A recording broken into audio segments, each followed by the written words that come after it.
Salut à toutes et à tous et bienvenue sur Warzone, votre podcast baseball universitaire, mais pas que, le tout en français. Bien content de vous retrouver pour cette dernière semaine, on va dire, de compétition universitaire pour la saison, puisqu'on arrive là au final des College World Series. On va pouvoir en reparler, ça va être encore un épisode assez court, puisque malheureusement je n'ai pas beaucoup de temps devant moi. Avant de commencer, comme d'habitude, le petit instant promo, vous pouvez retrouver cet épisode et tous les précédents sur toutes vos plateformes d'écoute préférées via SmartLink de Ocha. Vous pouvez également retrouver tous les épisodes sur YouTube. Le Homera, vous me retrouvez donc sur YouTube, Instagram, TikTok, Facebook et Twitter, bien entendu. Et on va y aller sans plus tarder, j'essaie d'aller le plus vite possible sur les présentations. Allez, c'est parti.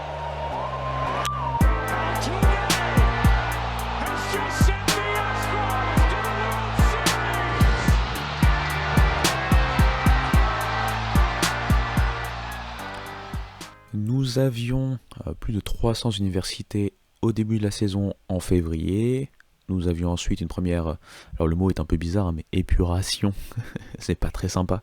Mais nous nous retrouvions donc début juin avec 64 équipes, 64 élus. De ces 64 équipes, nous sommes passés à 16 équipes, puis ensuite 8 équipes. Et là, nous nous retrouvons avec seulement 2 équipes. Nous voici donc depuis une semaine environ du côté d'Omaha, dans le Nebraska, où se jouent donc les College World Series. Il y a pas mal de choses qui se sont passées et on va en parler rapidement tout d'abord. Avant de décortiquer un petit peu plus le déroulé des événements, il y a quelques enseignements que l'on peut tirer un peu plus généraux. C'est qu'au final, la SEC continue sa domination, puisqu'on va retrouver une nouvelle finale 100% SEC, entre Tennessee et Texas A&M. C'est la troisième du genre depuis les années 2020, donc la troisième en 4 ans. La seule finale qui n'avait pas une finale 100% SEC, c'était 2022 entre Oklahoma et donc Ole Miss, Ole Miss qui a été champion d'ailleurs. Mais si vous vous rappelez bien, en 2021, on a eu Vanderbilt, dernière équipe titrée des années 2010, face à Mississippi State. Puis 2022, donc cette finale Ole Miss Oklahoma. 2023, c'était donc la grosse finale LSU Florida que l'on a eu la saison dernière. Et là, encore une fois, une finale 100% SEC. Quand on voit ça, et j'en avais déjà un peu parlé la semaine dernière en voyant les qualifiés pour les College World Series, on ne peut s'empêcher de penser qu'au final, la domination, elle est réelle. C'est vrai qu'encore une fois, si on veut parler de probabilité, on peut se dire oui, mais forcément, vous avez plus d'équipes qualifiées, donc vous avez plus de chances de vous qualifier, en plus d'équipes qualifiées avec des têtes de série, c'est-à-dire des équipes qui vont être hautes quasiment jusqu'au bout, en tout cas jusqu'à Omaha. C'est vrai, mais encore une fois, il faut voir comment les critères sont pris en compte, et encore une fois, quels sont les joueurs que l'on retrouve, quels sont les effectifs que l'on retrouve en SEC. Et c'est tout simplement, il faut l'avouer, ce qui se fait de mieux au niveau du college baseball actuellement. Des conférences historiques qui sont d'ailleurs amenées à disparaître comme la Pac-12 n'arrivent pas à suivre. On a vraiment cette migration vers le sud-sud-est des gros talents. Mais après, quand on regarde au niveau même, par exemple, le lycée, on peut voir quand même que au niveau lycée, il y a quand même pas mal de talents qui viennent de la côte est au final. Même si à la base, on a cette impression que le baseball au niveau, on va dire, jeune et au niveau développement, historiquement, se situe plutôt côte ouest. Donc voilà, c'était un peu le premier point que je voulais souligner avec cette finale 100% SEC. Maintenant, on va rentrer un peu plus dans ce qu'il s'est passé en termes de bracket, et on va commencer par le bracket justement de Tennessee. Avec Tennessee, on retrouvait donc 3 équipes ACC, Florida State, UVA, Virginia, et UNC que personnellement, moi, je voyais passer, parce que je les voyais toujours trouver des solutions. Eh bien, j'ai eu tout faux, que ce soit pour UNC de ce côté-là ou pour Kentucky de l'autre côté, j'ai eu complètement faux sur le bracket cette fois-ci, avec dès le premier jour 2 matchs très serrés, un match avec un low score entre Virginia et UNC, avec une victoire en walk-off, 3-2 de UNC face aux Cavaliers. Et on a surtout eu le gros match pour moi de cette première journée, je veux dire cette première journée au global des College World Series, c'était donc le match entre Tennessee et Florida State. Pour l'avoir vu en direct, ça a été un match exceptionnel dans son scénario, avec tout ce dont on a besoin en termes de dramaturgie, en termes de spectacle, en termes de stars ou stars en devenir qui se montrent. Par exemple, lors de ce match, on a eu l'un des gros prospects de la prochaine draft, Christian Moore. Cette fois-ci, je ne vais pas faire l'erreur de dire Christian Wood. C'est ça le fait de suivre plusieurs sports à la fois. Mais donc Christian Moore, le second base de Tennessee, qui nous a réussi un cycle pour maintenir Tennessee au final en flottaison, puisque certes ils avaient pris un premier lead assez rapidement. Mais ensuite Florida State a commencé à s'éloigner, à les dépasser et même à s'éloigner pour les mener, peut-être pas de manière super large, mais quand même avec quelques runs d'avance. À un moment il y avait du 9-4, c'est revenu à 9-6 pour Tennessee. Puis ensuite, on a eu Florida State sur la fin qui est même parti pour dominer et le remporter parce qu'il menait 11-9 en 9e manche. Et il y a eu donc ce fameux call arbitral dont tout le monde a parlé, en tout cas tout l'État de Floride a parlé. Le contexte, et ça arrive souvent en baseball, c'est normal, mais le contexte c'est quoi ? On a un lanceur du côté de Florida State qui est en train de dominer son at-bat face donc au batteur de Tennessee et qui lance une balle qui a l'air en tout cas dans la zone de strike, qui n'est pas appelée strike, mais en plus de ça on a un check swing du joueur de Tennessee, et quand on voit les images, bon nous on peut les voir au ralenti, on peut voir même des arrêts sur image avec des photos, on a vraiment l'impression que la batte vient casser le plan qui permet de dire si c'est un check swing strike ou un check swing non strike on va dire. Mais l'arbitre a décidé de ne pas appeler ce check swing, et donc au lieu de retrouver un batteur éliminé et donc un Florida State remportant en fait le match 11-9 de mémoire, eh bien ça ne va pas se passer comme ça, puisque le fait que le joueur va rester va avoir une incidence sur le reste de cette 9e manche, avec au final un walk-off de Tennessee, un deuxième walk-off en 2 matchs, et donc pas mal, bien sûr, vous pouvez l'imaginer, de tension, notamment sur les réseaux sociaux. Ça a été assez virulent sur Twitter. Mais donc Tennessee s'en est sorti sur ce premier match. Ensuite, lors de la deuxième journée de ce groupe, on a donc retrouvé dans le bracket des éliminés, enfin de l'elimination bracket si vous voulez, Florida State face à UVA. Florida State n'a fait qu'une bouchée de UVA, tandis que Tennessee se retrouvait face à UNC. Et là aussi, Tennessee a quand même dominé assez aisément, entre guillemets, UNC, ce qui nous a mis les équipes ACC dans l'embarras, puisque du coup, dans le bracket des perdants, UNC est descendu, tandis que Tennessee attendait pour la finale de ce groupe, le vainqueur entre UNC et Florida State. Florida State a également, entre guillemets, explosé, ou en tout cas assez rapidement pris le large face à UNC, et malgré un petit retour de UNC, ils ont su tenir pour pouvoir avoir une revanche, si possible, face à Tennessee. Malheureusement pour eux, ça ne s'est pas passé du tout comme prévu, puisque Tennessee a complètement éteint en fait l'attaque de Florida State, ce qui a été assez surprenant, mais je sais que, comme je l'ai dit, le format va forcément avantager ceux qui gagnent, et donc dans la même journée, on a vu Florida State dans son marathon, parce qu'ils avaient perdu le premier match, donc dans la même journée, éliminer UNC et devoir rejouer ensuite face à Tennessee. Ça n'a pas pu les aider, puisqu'on les a vus être assez fatigués et ne pas réussir en fait à pouvoir éliminer Tennessee. D'ailleurs, est-ce que je suis pas en train de dire une bêtise par hasard? Laissez-moi réfléchir. Ouais, je dis une bêtise parce qu'ils avaient joué la veille en fait, pardon. Florida State avait joué la veille face à UNC avant donc de rejouer le lendemain face à Tennessee. C'est plutôt pour l'autre bracket qu'on a eu ce 2 matchs dans la même journée.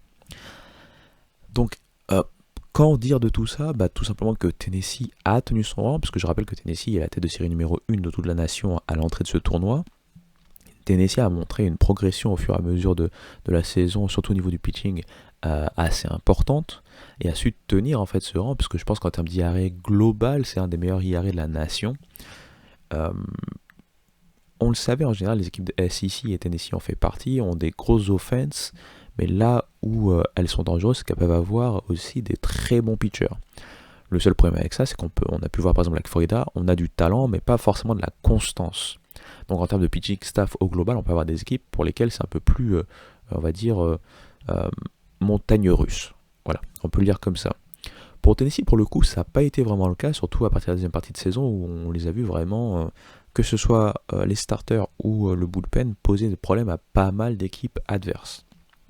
Et ça s'est vérifié avec notamment les grosses performances sur la fin en fait de ce bracket, notamment face à UNC puis ensuite face à Florida State, avec des héros un peu inconnus au bataillon. Il a été le héros que personne n'attendait dans ce match justement pour accéder au final face à Florida State. Je parle bien sûr de Xander Sechrist. Alors même moi je le connaissais pas non plus vraiment, hein. Je l'avais déjà vu de nom et je l'avais déjà vu notamment en midweek ou faire quelques relèves par exemple, mais c'est pas un joueur, même s'il peut être starter, qui m'avait marqué, on va dire. C'est pas un Drew Beam, c'est pas un AJ Russell, c'est pas un AJ Cossey, etc., etc. Ce qui détonne avec lui, c'est que justement, il est un peu... c'est un peu l'anti-joueur actuel en termes de lanceur, c'est-à-dire que c'est pas un joueur qui a une grosse balle rapide et qui va vous éliminer sur sa grosse balle rapide et vous attaquer là-dessus. C'est au contraire un joueur qui détonne avec ses balles. Je sais qu'on a vu notamment face à Florida State des balles, je dirais que c'est des balles un peu curve ou slider, mais qui allaient très très très doucement. Des balles à 69, 70, 72 miles par heure.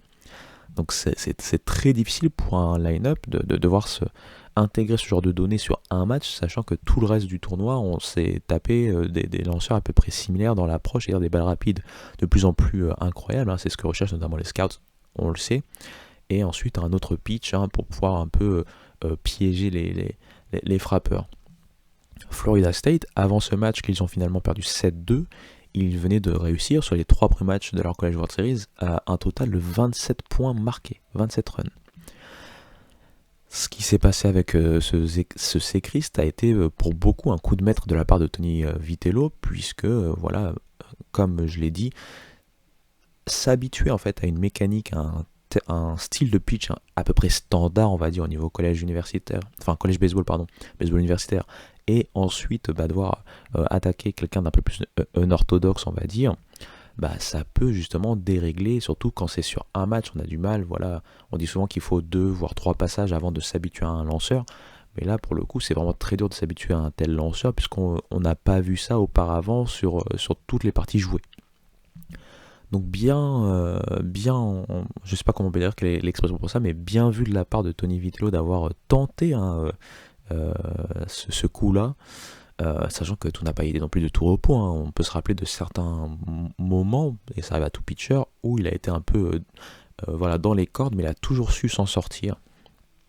Ce qui est aussi intéressant pour Tennessee, c'est la défense. Puisque le premier match face à Florida State a aussi été spectaculaire, parce que la défense a eu beaucoup de soucis. Mais elle a su se retrouver et redevenir la défense dominante que l'on connaît de Tennessee pour pouvoir surtout finir d'assister en fait le pitching staff sur les 2 derniers matchs face à UNC et donc face à Florida State. Pour finir là-dessus, bravo à UVA, bravo à UNC et bravo à Florida State. Florida State qui avait dans un coin de leur tête ce plan de finalement briser la malédiction, parce qu'ils n'ont jamais remporté de World Series, alors que c'est une des équipes, si ce n'est l'équipe qui va le plus souvent aux World Series. Mais bon, c'est encore râpé pour eux, encore raté. En tout cas, Tennessee n'a pas, encore une fois, démérité. Je sais que, comme je l'ai dit, il y a eu ce fameux call dont tout le monde a parlé face à Florida State, qui les a fait passer du bracket des perdants potentiellement à simplement avoir un calendrier bien plus tranquille. Mais si vous voulez, ça fait partie aussi du sport. Personnellement, je suis peut-être pas la bonne personne, parce que je suis un peu plus objectif dans le sens où j'ai pas de préférence. Mais des calls comme ça, on en voit tout le temps au baseball. Donc c'est pas quelque chose qui me choque particulièrement. Je comprends que ce soit rageant pour une équipe de subir cela, mais bon, ça fait partie du jeu. De l'autre côté maintenant, dans l'autre bracket, on retrouvait donc NC State, Kentucky, Texas A&M et Florida. Personnellement, j'étais parti sur Kentucky, et en plus, moi dans ma tête, j'imaginais que les 2 équipes qui allaient être les plus embêtantes à jouer allaient être Kentucky et NC State. Donc j'ai eu tout faux, puisque NC State a été très rapidement sorti, d'abord défait par Kentucky, puis ensuite, d'ailleurs c'était sur un walk-off encore une fois, c'est un walk-off home run si je me rappelle bien. Est-ce que c'était pas Ryan Waldschmidt qui est justement en train d'augmenter ses stocks de draft sur cette saison? Je pense que c'est le cas, mais je ne me rappelle plus exactement. En tout cas, NC State a donc perdu ce match couperé face à Kentucky avant de se faire éliminer par Florida. Florida qui avait perdu son premier match face à Texas A&M. Un Texas A&M qui, à l'entrée de ses College World Series, était toujours invaincu. et qui a réussi à continuer à l'être malgré les blessures. Ça a été la grande constante, hein. Je l'avais exprimé lors du dernier podcast, mais Braden Montgomery est donc blessé, était donc out. Il y avait d'autres pépins, hein, comme JC Laviolette qui a quand même tenu sa place, hein, du mieux qu'il pouvait. Mais c'était pas la seule blessure, hein. Vraiment ça a été un groupe qui a été dur au mal et qui a réussi à se sortir de cette poule malgré un Florida, hein, qui a fait plus que faire mentir les détracteurs, hein. Je ne vais pas encore rappeler l'histoire, mais qui a non seulement réussi à se faufiler dans le bracket des perdants, hein, battant coup sur coup euh, NC State tout d'abord, ensuite Kentucky, avant malheureusement donc de s'incliner dans ce fameux marathon, hein. J'avais confondu avec l'autre poule, mais c'est dans cette poule là que, suite à des problèmes d'intempéries de la veille, le match entre Kentucky et Florida a eu lieu le matin, hein. Je pense que c'était à 11h, si je me rappelle bien, avec d'ailleurs un premier inning qui avait décidé déjà de l'issue du match, avant qu'on retrouve le soir à 19h le match, ou 19h ou 20h, le match entre Texas A&M et Florida. Et on avait en fait deux Florida. Le Florida du matin qui, comme j'ai dit, a explosé dès la première manche, hein. Il menait 7-1 Kentucky, je pense qu'ils ont gagné 15-4 au final. Et ensuite, ils ont joué face à un Texas A&M qui arrive à retrouver des ressources, notamment en termes de pitching, de manière assez exceptionnelle. Ils se sont fait complètement shut out et ils n'ont pas réussi à tenir la dragée haute à Texas A&M, qui s'est qualifié assez tranquillement avec des performances de l'ancien, notamment Aaron Prager de gala, hein, sur toute cette première partie, hein, cette première poule, hein, avant les finales. Et donc, Kentucky, j'allais dire. Et donc, Texas A&M a donc fait montre de qualité mentale qui lui ont permis de rester encore invaincu. C'est donc la seule équipe invaincue. À ce stade-là, il ne reste plus que deux équipes, donc c'est un peu plus facile. Mais Tennessee, je le rappelle, avait notamment été battu de manière un peu surprenante par Evansville lors des Super Regionals, même s'ils ont fini par l'emporter en termes de série. Donc voilou, hein, encore une fois, bravo à ceux qui sont entre guillemets tombés, mais qui ont quand même montré de belles choses. Je pense à Florida avec un Jack Aglionnet très émotif, très ému en fait, hein, parce qu'il a terminé sa carrière collège, lui qui avait à cœur un peu de laver l'affront de sa finale perdue la saison dernière, hein. On sait que, comme j'avais dit, il a eu beaucoup de mal lors du match coup près de la finale, le match 3. Et il a dû certainement s'en vouloir, et il a souvent parlé des gens plus expérimentés qui ont dû quitter ensuite l'équipe, hein, que ce soit via la draft ou via leur seniorité, et il pensait à eux toute la saison pour pourquoi pas faire leur rendre justice et faire un coup d'éclat lors de ces College World Series. Ça n'a pas été le cas, mais bravo à eux, bravo aussi à Kentucky qui est un programme qui est vraiment à l'endroit en ce moment. Je le rappelle, hein, c'était leur premier College World Series historique, hein, de manière historique. Et même si c'est vrai que la fin était un peu amère avec le fait qu'il soit fait complètement exploser lors du dernier match, on a vu de très belles choses, on a vu des joueurs qu'on reverra certainement au niveau de la draft. On a notre Québécois Émilien Pitre qui a fait notamment des belles choses également. Donc voilà, un très bon groupe, vraiment très intéressant. Déjà la saison dernière, c'était déjà très sympa ce que nous proposait Kentucky. Là j'ai l'impression qu'il y a eu encore un step-up. Là, désolé pour le bruit, je viens de faire tomber mon téléphone. Un step-up même dans la manière de jouer, c'était beaucoup plus imprévisible encore que la saison dernière. Et donc voilà, très curieux de voir quelle va être la prochaine étape pour ce programme. Et enfin NC State qui n'aura donc pas réussi à quelque part un peu se venger de l'injustice, hein, selon eux, de 2021 liée au Covid. Mais bon, voilà, c'est le jeu, c'est le sport, et on a donc d'un côté Texas A&M, de l'autre Tennessee, pour une finale haletante dont on va parler quelques minutes avant de se laisser. Je reviens, hein, je fais une petite pause musicale au passage.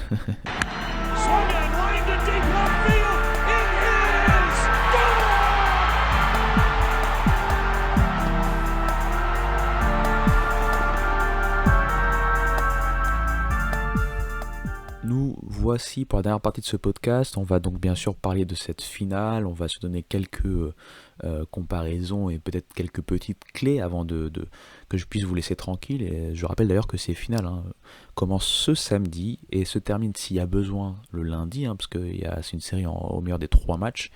Donc la première équipe qui a 2 victoires va remporter le titre, hein. C'est un peu plus classique, hein, ce qu'on connaît en fait comme série même au niveau professionnel. Et donc voilà. Commençons un peu les comparaisons, commençons un peu à voir ce que l'on peut imaginer. Tout d'abord, je rappelle, Texas A&M se retrouve avec un groupe fortement diminué. Braden Montgomery est donc blessé, hein, le meilleur joueur de cette équipe, la superstar de cette équipe, qui va certainement être un haut choix de draft. J.C. Laviolette, comme j'ai dit, hein, il a un problème, c'est les ischios. Il joue quand même. Leur catcher Jackson Apple aussi était blessé. Aiden Scott aussi était blessé. Ils ont quand même joué malgré les blessures. Et puis leur starter, je pense que c'était le starter du samedi, Shane Zdao. Donc vous savez, il y a le Lace, on va dire, c'est le starter du vendredi, c'était donc, et c'est Ryan Prager. Ensuite, il y a donc Shane Zdao. Ce dernier, Shane Zdao, est également blessé. Donc on voit un peu ce Texas A&M qui a montré des choses un peu à l'inverse de son ADN, hein, je le rappelle. Texas A&M, c'est une très très très grosse équipe offensive. Et normalement, même si cette saison ils nous ont fait mentir, c'est pas forcément un pitching staff sur lequel on fait waouh, normalement. Mais quand on a vu Ryan Prager, le starter Lace de Texas A&M, être aussi bon, quand on a vu des releveurs comme Chris Cortez Jr. par exemple, ou le closer c'est Evan Aschenbeck, à chaque fois j'oublie son nom de famille ou j'ai du mal à le prononcer, mais c'est autant de joueurs, de lanceurs de haut vol entourés d'un pitching staff quand même consistant et constant. Et on a l'impression que ce pitching staff est arrivé au diapason de ce qu'il pouvait faire de mieux, un peu à son climax, à son apogée, si je puis me permettre, pardon. Puisque lors de ces college World Series, ils ont réussi à maintenir les équipes adverses à moins de 0.168 de moyenne à la batte et à avoir un IRA de 1, tout simplement. Un IRA, c'est quand même assez exceptionnel, surtout en college baseball. On va voir un peu si ce pitching staff a du répondant face à l'attaque de Tennessee, parce que certes, Texas A&M c'est une grosse attaque, mais Tennessee n'est pas en reste quand on parle de grosse attaque. Donc, ce qui va pour moi faire un peu ma figure de grosse match-up et qui va pour moi être en fait l'une des grosses clés, c'est en fait comment le pitching staff de Texas A&M va se comporter face à la grosse offense de Tennessee, notamment face au haut de son line-up. Je vous ai souvent parlé durant la saison du haut du line-up de Texas A&M, et non sans raison, puisqu'entre Gavin Grahovac, le freshman assez incroyable, J.C. Laviolette, le futur haut choix de draft en 2025, et donc Braden Montgomery, la superstar venue de Stanford, two-way player, mais bon, on va dire que maintenant c'est un one-way player, c'est clairement un joueur de champ, un joueur de champ droit d'ailleurs. On a ce qu'il faut et ce qui se fait de mieux en termes de 1, 2, 3 dans les line-up de SEC et dans les line-up de la nation. Bien, Tennessee, c'est un peu le même principe, puisque entre Christian Moore, qui est l'une des superstars, l'une des stars montantes, et certainement un haut choix de draft, mais également son coéquipier première base Blake Burke, une autre star du roster de Tennessee. On a également Billy Amick, le transfuge de Clemson, venu du côté de Tennessee en troisième base, et qui a aussi fait montre de grosses qualités offensives. On le connaissait déjà Clemson pour ça. Et on a aussi un joueur qui marche sur l'eau en ce moment, c'est Dylan Drayling. Dylan Drayling, au moment où je parle, sur les college World Series, il est à .500 de moyenne à la batte. Et il a déjà 4 points produits. Donc toute cette grosse partie cette haute partie de line-up de Tennessee est complètement chargée et prête à faire souffrir en fait le pitching staff de Texas A&M. Donc tout va dépendre de ce qu'est capable de faire ce pitching staff face à une telle offense. Je pense que pour moi c'est la clé principale. L'une des autres clés bien sûr et fondamentale, c'est l'état physique. On a parlé de toutes les blessures à côté Texas A&M. Tennessee paraît quand même bien plus épargné à ce niveau-là. Et notamment quand je parle des blessures, je parle surtout des remplaçants des blessés, notamment celui qui remplace Braden Montgomery en termes de line-up. Au niveau défensif, on a vu des ajustements, donc c'est pas forcément de ce dont je veux parler, mais surtout au niveau offensif, le jeune Caden Kent a donc pris place en lieu et place de Braden Montgomery.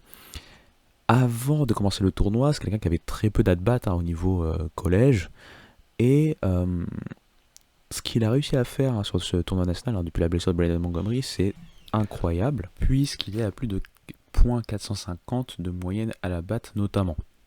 Il n'a peut-être pas la même puissance que Montgomery, le même aspect ratio RBI coup sûr, on va dire, mais par contre, il est capable de tenir la dragée haute et d'arriver sur base, ce qui est très important pour une équipe comme Texas A&M et son attaque assez dynamique. On a donc parlé des blessés, on a parlé du haut du line-up de Tennessee. J'ai envie qu'on fasse un focus rapide sur Christian Moore.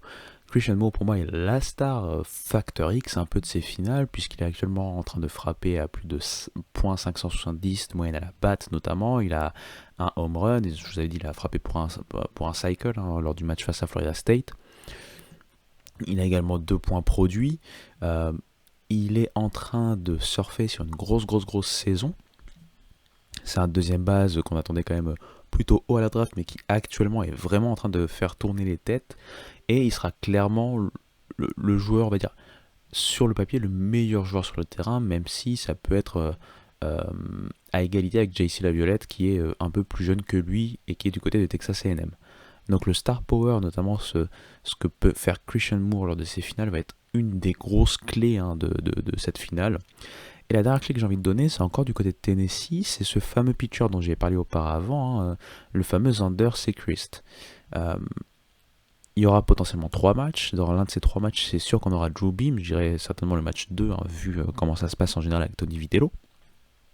Et le match 1, on aura cette paire, on va dire, Stamos qui vraiment set up un peu le match, qui commence mais sur très peu de manches, et ensuite AJ Cozy qui va faire la plupart du match, avant bien sûr le bullpen. Si tout se passe bien entendu. Ben en fait, Xander Sechrist pourrait avoir le rôle le plus important si on se retrouve à 1-1 après 2 matchs, puisqu'il pourrait être le starter du match 3, avec ses lancers un peu atypiques, sa façon de jouer. Il pourrait être un élément déterminant. Je rappelle que justement il n'a fait face à Florida State, qu'il n'a concédé face à Florida State que 2 points en un peu plus de 6 manches notamment. Et je vous rappelle que Florida State, encore une fois, avant de l'avoir rencontré, c'était à 27 points scorés en 3 matchs. Donc 9 runs par match, quoi. Donc pour moi, c'est la dernière clé dont je voulais parler.